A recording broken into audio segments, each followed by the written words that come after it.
Hi അസ്സലാമു അലൈക്കും, welcome back. ഇന്ന് ഞാൻ കാണിക്കുന്നത് ടെൻഡർ കോക്കനട്ട് പുഡിംഗ് ആണ് കേട്ടോ.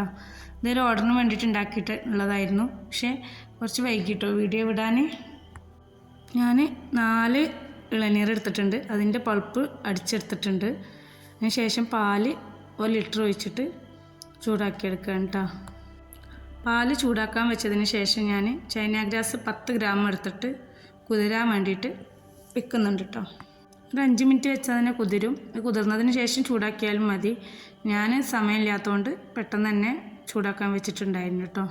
അത് മെൽറ്റ് ആവുന്നത് വരെ അങ്ങനെ ഇടയ്ക്ക് അതും ഇളക്കി കൊടുക്കുന്നുണ്ട്. അതിനിടയിൽ ഇതും ശ്രദ്ധിക്കുന്നുണ്ടായിരുന്നു. ഇതിലേക്ക് ഞാൻ 1/2 ടിന്ന് മിൽക്ക് മെയ്ഡ് ഒഴിച്ച് കൊടുക്കുന്നുണ്ട്. പിന്നെ 1 ടീസ്പൂൺ ഇതിലേക്ക് ആവശ്യമായിട്ടുള്ള പഞ്ചസാര ചേർത്ത് കൊടുക്കുക. മധുരം കുറച്ച് മുന്നിട്ട് നിൽക്കാം കേട്ടോ. അപ്പോഴാണ് തണുത്ത് വരുമ്പോൾ മധുരം ഉണ്ടാവുള്ളൂ. അതുകൊണ്ട് ഞാൻ കുറച്ച് പഞ്ചസാര കൂടി ചേർത്തിട്ടുണ്ട്. എപ്പോഴും ഈ തണുപ്പിക്കുന്ന സംഭവങ്ങൾ ഉണ്ടാക്കുമ്പോൾ കുറച്ച് മധുരം അധികം ഇടണേ. ഇനി 1 ടീസ്പൂൺ വാനില എസൻസും ചേർത്ത് കൊടുക്കുക. നന്നായി ഇളക്കി കൊടുക്കുക. അടി ഇങ്ങനെ പിടിക്കേണ്ടത് തോന്നി നന്നായി ഇളക്കി കൊടുക്കണം. അങ്ങനെ നന്നായി ഇതതിന് ശേഷം അപ്പോഴേക്കും ഇവിടെ ചൈന ഗ്രാസ് നല്ല മെൽറ്റായി വന്നിട്ടുണ്ട്. ഞാൻ തീ ഓഫ് ചെയ്ത് അതും കൂടി അതിലേക്ക് ഒഴിച്ച് കൊടുക്കുകയാണ്. തീ ഓഫ് ചെയ്തിട്ട് ഒഴിക്കുന്നതാവും നന്നത്. മറ്റേ ചൂട് രണ്ടും ഒരുപോലെ അല്ലെങ്കിൽ ചിലപ്പോൾ അത് പിരിയും കേട്ടോ. അപ്പോൾ നമ്മൾ എപ്പോഴും ശ്രദ്ധിക്കേണ്ട കാര്യം അതാണ്. ചൈന ഗ്രാസ് പാലിലേക്ക് ഒഴിക്കുമ്പോൾ പാലിൽ ഒഴിച്ചിട്ട് പിന്നെ തിളപ്പിക്കരുത്. അങ്ങനെ തിളപ്പിച്ച് കഴിഞ്ഞാൽ അധികം പിരിയാറുണ്ട്. ചിലപ്പോഴൊക്കെ ഇല്ലാതെ കിട്ടുമായിരിക്കും. അത് ഞാനൊരു പാത്രത്തിലേക്ക് മാറ്റിയിട്ടുണ്ട്. ഇതിലേക്ക് ഇനി ഇളനീർ അടിച്ച് വെച്ചിട്ടുണ്ടല്ലോ ഫസ്റ്റിന്, അത് ഞാൻ ഇതിലേക്ക് ഇട്ട് കൊടുക്കണം. ഇട്ടതിന് ശേഷം നന്നായി ഇളക്കി കൊടുക്കുക കേട്ടോ. എൻ്റെ അത് കട്ട ഉടയുന്നേല്ലേ എത്ര ഇളക്കിയിട്ടും. അപ്പോൾ ഞാനത് ഒരു അരിപ്പയിലോട്ട് ഒന്നും കൂടി മാറ്റിയിട്ട് ഇളക്കി ഇങ്ങനെ ഇതാക്കി എടുത്തേക്കായിരുന്നു കേട്ടോ ചെയ്തിട്ടുണ്ടായിരുന്നത്. അങ്ങനെ ആയപ്പോൾ പെട്ടെന്ന് തന്നെ എനിക്ക് ക്ലിയറായി കിട്ടിയിട്ടുണ്ടായിരുന്നു. ഇങ്ങനെ കട്ട എത്രയായിട്ടും ഇളക്കിയിട്ട് ശരിയാവാത്തതുകൊണ്ട് ഞാൻ ചെയ്ത് നോക്കിയതായിരുന്നു.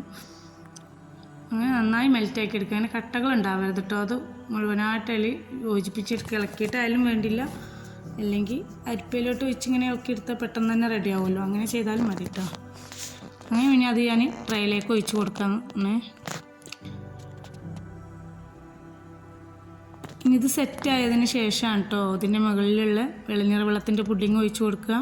ഇത് സെറ്റാകാൻ വെക്കണം, ഫ്രിഡ്ജിൽ വെക്കണം.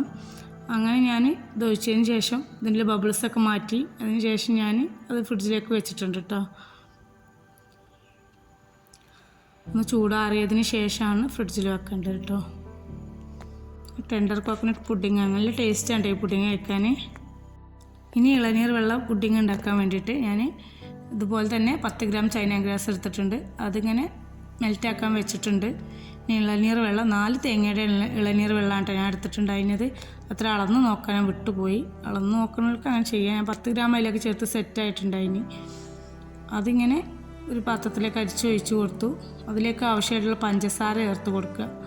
നല്ല മധുരം ഉണ്ടാവാൻ വേണ്ടിയിട്ടാണ്. തണുപ്പിച്ച് കഴിയുമ്പോൾ മധുരം ഉണ്ടാവില്ല, അതുകൊണ്ട് മധുരം ചേർത്ത് കൊടുക്കുക. പിന്നെ 1 ടീസ്പൂൺ ഏലക്കാപ്പൊടിയും കൂടി ചേർത്തിട്ടുണ്ട്. ഇനി ഇതിലേക്ക് നമ്മൾ ഈ മെൽറ്റാക്കി വെച്ച ചൈന ഗ്രാസ് ഇല്ലേ, അതിങ്ങനെ ഒഴിച്ച് കൊടുക്കണം. ഇളനീർ വെള്ളം ചൂടാക്കിയിട്ടില്ല കേട്ടോ. ചിലവർ ചൂടാക്കി ചെയ്യണ കണ്ടിട്ടുണ്ട്, പക്ഷേ ഞാൻ ഇങ്ങനെ ഒഴിച്ച് കൊടുക്കുകയാണ് കേട്ടോ ചെയ്യൽ. അതെന്താണെന്ന് വെച്ചാൽ ടേസ്റ്റ് വേറെ ടേസ്റ്റ് ആയി പോകും. അതുകൊണ്ടാണ് കേട്ടോ അങ്ങനെ ചെയ്തിട്ടുണ്ടായിരുന്നത്. ഈ ഇളനീർ ആയാലും ഞാൻ ചൂടാക്കാറില്ല, ജ്യൂസ് പച്ചയിൽ ഒഴിച്ച് കൊടുത്തേക്കാണ് കേട്ടോ. അങ്ങനെ ഇതിപ്പോൾ ആ ട്രേൻ്റെ മുകളിൽ സെറ്റായതിന് ശേഷം ആ ട്രേൻ്റെ മുകളിൽ ഒഴിച്ച് കൊടുക്കുകയാണ്. പിന്നെ ഡെക്കറേഷന് വേണ്ടിയിട്ട് ഇങ്ങനെ എന്താ പറയുക ഇളനീറിൻ്റെ പീസ് ഇങ്ങനെ ഇട്ട് കൊടുക്കുന്നുണ്ട്. മേലെ വെച്ച് പുഡിങ് നന്നായി ആറിയതിന് ശേഷമാണ് കേട്ടോ അതിൻ്റെ മുകളിൽ കിങ് റാപ്പ് ഒട്ടിക്കേണ്ടത്. അങ്ങനെ അതും കൂടി ഒട്ടിച്ചതിന് ശേഷം ഓവർനൈറ്റ് ഫ്രിഡ്ജിലേക്ക് വെക്കുക. ഇത്രയേ ഉള്ളൂ, നമ്മളെ പുഡിങ് റെഡി ആയിട്ടുണ്ട്. ഇനി തണുപ്പിച്ചെടുക്കുക. ഓവർനൈറ്റാണ് തണുപ്പിച്ചെടുക്കാൻ നല്ലത്. ഇന്നത്തെ വീഡിയോ ഇത്രയേ ഉള്ളൂ. എല്ലാവർക്കും ഇഷ്ടമായെന്ന് വിചാരിക്കുന്നു. ഇഷ്ടമായെങ്കിൽ ലൈക്ക് ചെയ്യുക, അഭിപ്രായം കമൻറ്റ് ചെയ്യുക. ഇൻഷാ അല്ലാഹ് അടുത്ത വീഡിയോയിൽ കാണാം. Bye bye.